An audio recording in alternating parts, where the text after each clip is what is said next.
चुनाव आयोग में 2 आयुक्तों की नियुक्ति का मामला अब सुप्रीम कोर्ट पहुंच गया है।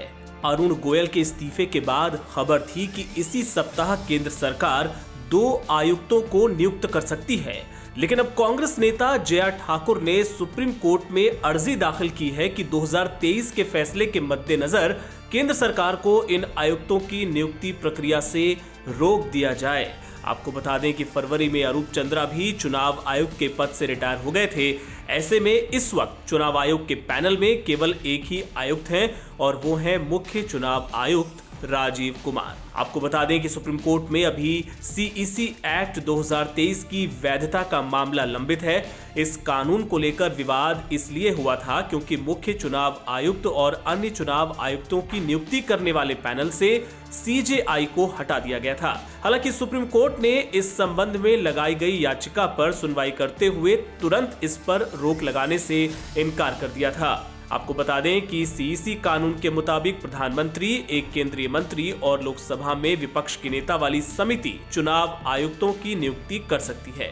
इस बीच खबर है कि 13 और 14 मार्च को प्रधानमंत्री नरेंद्र मोदी की अध्यक्षता में इस पैनल की बैठक हो सकती है। नियम यही है कि मुख्य चुनाव आयुक्त के अतिरिक्त 2 आयुक्त होते हैं। अरुण गोयल राजीव कुमार के बाद मुख्य चुनाव आयुक्त बनने की कतार में थे। उनका कार्यकाल अभी दिसंबर 2027 तक था। हालांकि उन्होंने बीच में ही इस्तीफा देकर चौंका दिया। सूत्रों का कहना है कि इसकी वजह मुख्य चुनाव आयुक्त और अरुण गोयल के बीच किसी फाइल को लेकर मतभेद था। हालांकि गोयल ने इस्तीफा देते हुए निजी कारणों का हवाला दिया था। ये बहुत दुर्भाग्यपूर्ण है कि इस तरीके से जब हमारे देश को लोकसभा इलेक्शन सामने है, उस समय पे इलेक्शन कमीशन से इस तरीके के इस्तीफा आते हैं। ये बहुत दुर्भाग्यपूर्ण है। और जिस समय इनका अपॉइंटमेंट हुआ था उस समय भी हमने एक पिटीशन लगा रखी थी जिसमें हमने ये मांग करी थी कि जितने भी ऑफिसर्स की अपॉइंटमेंट होते हैं उसमें एक बेंच बनी चाहिए और उनके कंसेंट से ही इनके अपॉइंटमेंट होने चाहिए। लेकिन उस समय पे हमारी पिटीशन जैसे ही मैंने फाइल करी उसी टाइम पे आनन फानन में इन्होंने इनका अपॉइंटमेंट किया और जो 15 दिन की प्रक्रिया थी उसको 1 दिन में कंप्लीट करके गोयल जी का अपॉइंटमेंट किया गया।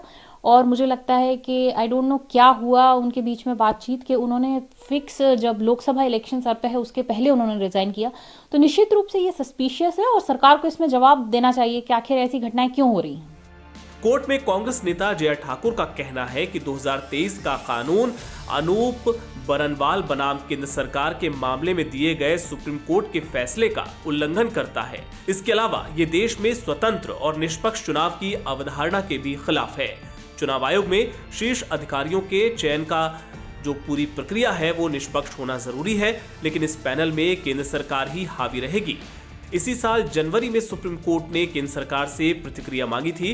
हालांकि कानून पर अंतरिम रोक लगाने से इनकार कर दिया था, लेकिन इस बीच विपक्षी दल लगातार इस मुद्दे को लेकर सरकार पर हमलावर हैं। संजय राउत ने क्या कहा, आपको सुनवाते हैं। तो आप सामना में आज आपने अरुण गोयल जी ने कहा है कि इलेक्शन के पहले जो है वो इस्तीफा दे देते हैं, तो इसके पीछे राज क्या है? हाँ, राज क्या है बता देना चाहिए ना सरकार ने उसके ऊपर। मैंने पहले भी अभी नया आदमी बीजेपी का कोई वार्ड अध्यक्ष को वहां लगा देंगे नौकरी को, और क्या कर सकते हैं। अब 2-3 दिन में ढूंढ लेंगे कहीं से एक गुलाम को जो उनकी पूरी तरह से बात मानेगा और पूरा चुनाव कंट्रोल करेगा बीजेपी की तरफ से। हाँ, या बीजेपी के वार रूम से किसी को पकड़कर बिठा देंगे चुनाव आयोग में।